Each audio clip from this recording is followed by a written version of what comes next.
Welcome to All Home Care Matters, the show where we discuss all things home care, with discussions on important age-related matters and topics. Brought to you by Enriched Life Home Care Services, the #1 rated home care provider in Michigan by Top Rated Local.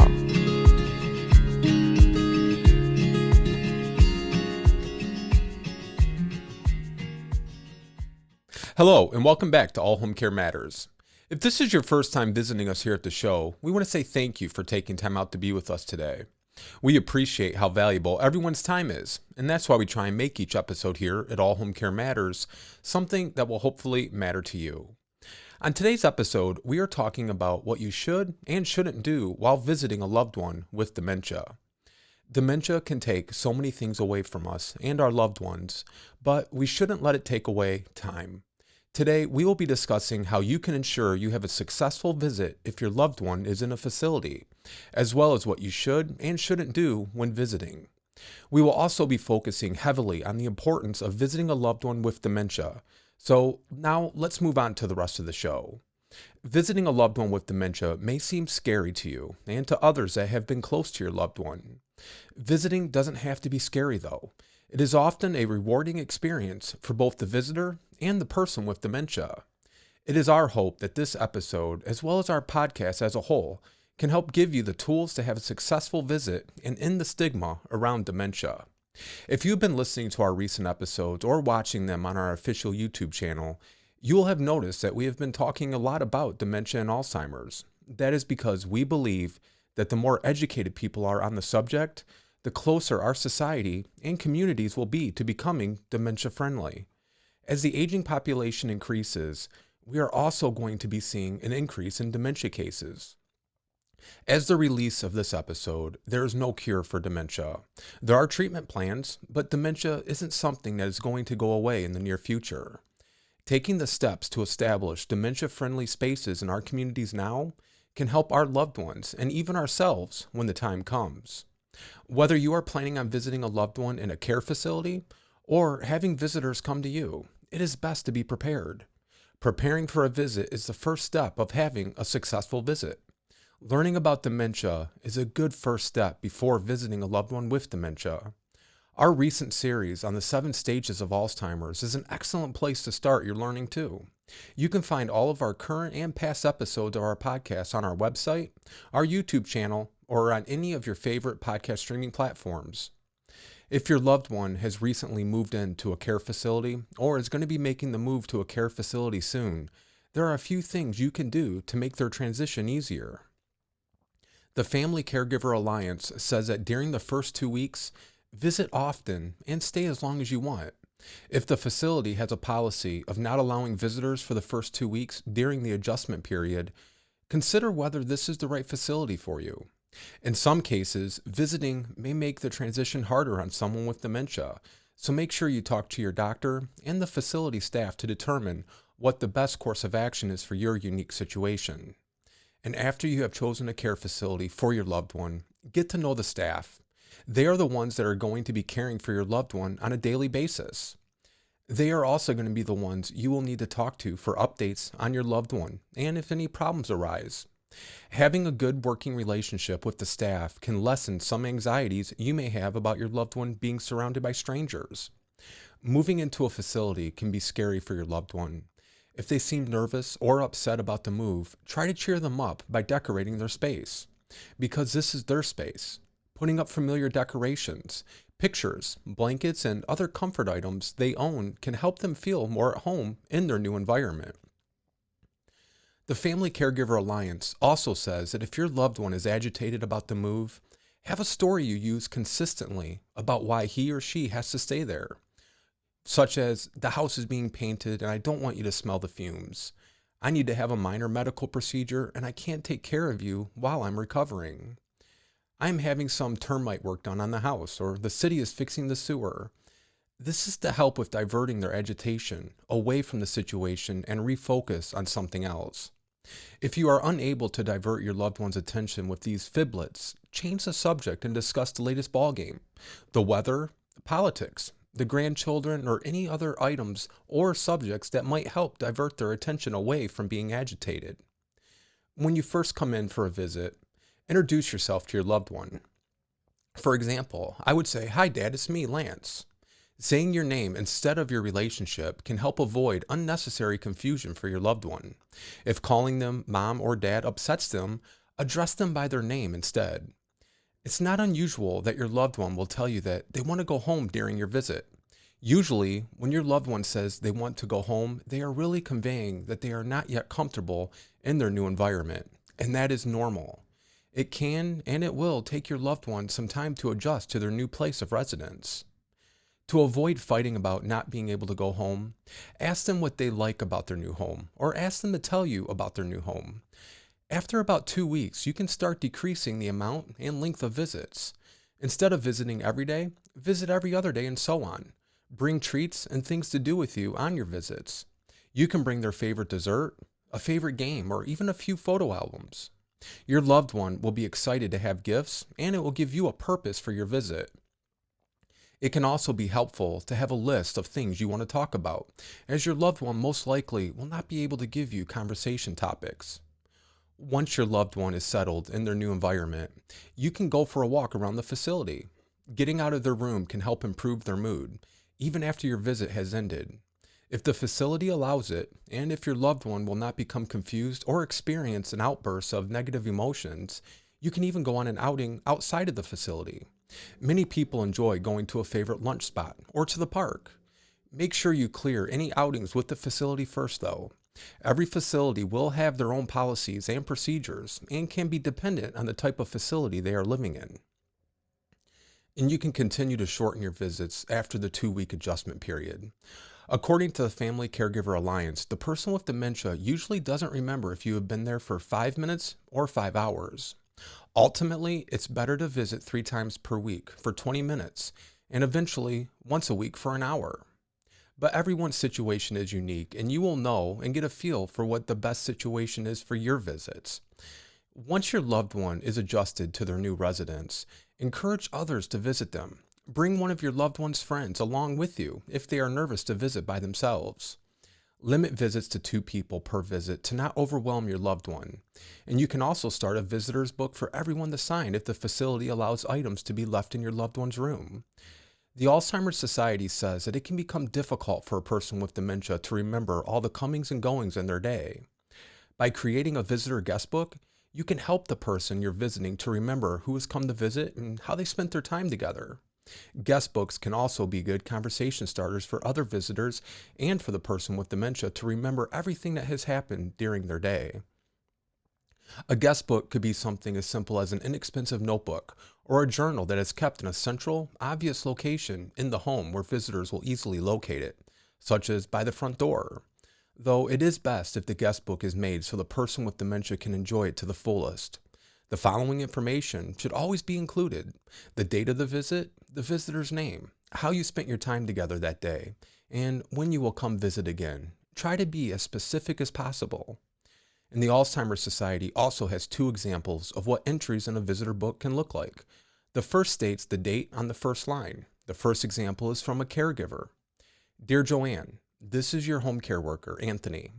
Today, I came around 3 p.m. to do the laundry, and I made your favorite mashed potatoes with broccoli and chicken for dinner. It was nice talking to you today about your husband Jerry and your dog Pepper.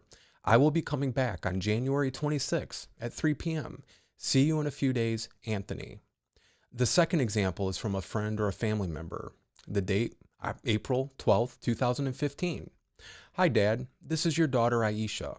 I've had a nice visit with you today at 1 p.m. We shared a tasty lunch together and had a good walk around the neighborhood. We passed a convenience store where you told me that you used to buy your lottery tickets every weekend. I will come back on Wednesday, April 15th for lunch at noon. I will bring lunch so that we can eat together at home. See you then. Love you, Aisha." You can find a link to these examples in our show notes if you'd like to see how they're written out. We've done a few episodes on ways to talk to a loved one with Alzheimer's and other forms of dementia in the past. There are tips and tricks in those past episodes that we don't mention today, and vice versa. You can check out our Dementia and Alzheimer's playlists on our YouTube channel for a complete list of episodes we've done covering dementia and Alzheimer's. And minimizing distractions can help you have a more productive visit. Try turning off the TV or any music that's playing. Completely removing distractions in a facility may be an impossible request, but you can reduce distractions as much as you can. If you are visiting your loved one in a common area, make sure your loved one is facing away from any walkways so that they will be less distracted by people moving around them. If you are visiting your loved one in their room, it is much easier to limit distractions, but make sure to notify staff that you are visiting with your loved one so that they may avoid any unnecessary interruptions. And you should also learn your loved one's schedule and come at a time when they are less likely to be distracted or busy. Try to visit during free time and not during activity time as well. Daily caring has a few essentials, do's and don'ts for visiting someone with dementia. Do, keep your tone and body language friendly and positive. Don't, speak too loudly. Do, make eye contact and stay at their level. Don't, say, do you remember, as this can cause anger or embarrassment. And do, speak slowly and in short sentences with only one idea per sentence. For example, "Hi Mary, I'm Jane, your friend," or "What a beautiful day. The sunshine is nice, isn't it?" Or "Tell me about your daughter." Don't argue. If they say something that's not correct, just let it go. Do give them extra time to speak or answer questions, and use open-ended questions because there are no right or wrong answers. Don't point out mistakes. It just makes them feel bad and doesn't help the conversation. Do be okay with sitting together in silence. They may enjoy that just as much as talking. Don't assume they don't remember anything. Many people have moments of clarity, and assuming they don't remember something when they do can hurt their self-esteem. And do follow their lead. Don't force conversation topics or activities. You should come prepared with an activity, like something to read out loud, a photo album to look at, or some of their favorite music to listen to, though. They may enjoy whatever you brought with you, but make sure you listen to what they are telling you through your time together. And don't take mean or nasty things they say personally. The disease may twist their words or make them react badly out of confusion, frustration, fear, or anger. At the same time, make sure you validate their feelings. Allow them to express sadness, fear, or anger. And do enter their reality. Go with the flow of the conversation, even if they talk about things that aren't true or don't make any sense. If there are other people in the room with you, don't talk about your loved one with them as if they're not there. Most of the time, your loved one knows when you are talking about them, even if you don't realize it. Always honor and respect their dignity. And lastly, do share and discuss memories of the past. Your loved one is more likely to remember things from long ago than they are things that happened recently. You can also show affection by giving hugs, gentle touches, or massaging their arms or shoulders, with their permission, of course. A simple touch can be a great way to convey feelings of fondness and is a good way to communicate without talking. If your loved one has trouble making conversation, which they may during the later stages of Alzheimer's, they may still be able to communicate through touch. Touch and feeling is often a form of communication that outlasts the ability to comprehend conversations and words. As we mentioned earlier, and is reinforced by Health Central, the most important thing to remember before you visit is dignity above all. If you keep that in mind, you really can't go wrong. Put yourself in this person's place. How would you like to be treated if you had lost your ability to find the right words to communicate? Make sense of what others are saying, swallow whole foods, and use the restroom. Before you visit, give this serious thought. Your instincts should guide you with the rest. According to alzheimers.net, a recent survey found that 42% of the public think that it's pointless to stay in contact with loved ones who have Alzheimer's after they are unable to recognize the faces of family and friends. Alzheimer's advocates and researchers caution against this line of thinking, saying that even as the disease progresses, people with advanced dementia can still hold an emotional memory, meaning that they remember how something made them feel long after they have forgotten the event that brought those feelings. Another survey found that more than 50% of people with Alzheimer's were not participating in social activities, and 64% said they felt isolated after receiving their diagnosis. Verywell Health tells us that research has demonstrated that it's not just the memory that matters here, it's also the emotion created by a positive visit. What's important to note is that the positive emotion from an encouraging and supportive visit can last much longer than the specific memory of that visit. You may have impacted that person's whole day by changing her feelings and behavior. Although she might not be able to recall that you visited her, the feelings you created in her can change how she interacts with others and improve her mood. So next time you think it doesn't matter, think again. The benefit of your visit might last long after you're gone. The holidays can be a time of dread for some when it comes to visiting our loved ones, but it is very important to visit our loved ones with dementia. As we get closer to the holiday season, make a plan to visit your loved one and include them in any festivities that you can. Chief Executive of the Alzheimer's Society, Jeremy Hughes, states, "After spending time with friends and family over the festive period, New Year's can be a bleak and lonely time for people with dementia and their caregivers. It's so important for people with dementia to feel connected throughout the year. Spending time with loved ones and taking part in meaningful activities can have a powerful and positive impact. Even if they don't remember the event itself, we're urging people to get in touch with us and find out how we can help you stay connected. The holidays can be a stressful time for your loved one, just as they can be for you. Not being able to participate in traditions they used to be able to can be upsetting and make them feel left out. These feelings can cause them to have outbursts, and you and other visitors may feel less inclined to visit with them if you are constantly on edge and expecting a burst of anger. Next Avenue and Caring.com both tell us not to be overly afraid of outbursts either. Sometimes we are so afraid of a person with dementia having an outburst that we shut down ahead of time and miss the opportunity to connect. According to Corner, a dementia care specialist, don't be afraid of listening to their negative feelings. It doesn't necessarily mean things will escalate. You can empathize with them. If the conversation makes the visitor uncomfortable, then redirect the conversation. Ask permission to talk about something else. Say, "I'm hearing this is upsetting to you, so would you mind if I change the subject and we talk about an issue I'm having?" Or get up and physically move and make up a reason if needed, says Corner. Say, "I have a cramp in my leg. Would you mind if we walked a little?" Sometimes a quick change of scene or allowing time for the person to calm down if they get angry can quickly change the person's mood. The good news is that even if they get angry, they may not remember it in a few minutes later. So why should you hold on to it? We have already talked about not judging your loved one, but Corner also says not to judge yourself too harshly either. It's not like any of us are prepared for the challenges you face trying to connect to a loved one with dementia. It's not like you go to school for this, but you need to accept it and get up to speed as fast as you can when you're faced with the situation. We hope that this episode has helped you see the importance of visiting a loved one with dementia, even after they may no longer recognize who you are. You can use the do's and don'ts we've discussed today to ensure you have the best possible visit with your loved one. And you know what if your visit doesn't go the way you planned. It's okay. You will try again next time and not worry about the previous visit. Send this episode to those who you wish to visit your loved one so that they can properly prepare for their visit as well. We want to say thank you for joining us here at All Home Care Matters. All Home Care Matters is here for you and to help families as they face these long-term care issues.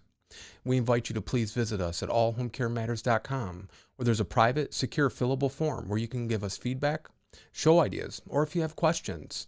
Every form is read and responded to. And again, please, if you know someone who could benefit from this episode, please share it with them. And remember, you can listen to the show on any of your favorite podcast streaming platforms and watch the show on our YouTube channel. Just make sure to hit that subscribe button so that you'll never miss an episode. We look forward to seeing you again next time on All Home Care Matters. Thank you. Thank you for joining us today. We look forward to you joining us again on another episode of All Home Care Matters. To learn more about the show and to connect with us, visit us at allhomecarematters.com.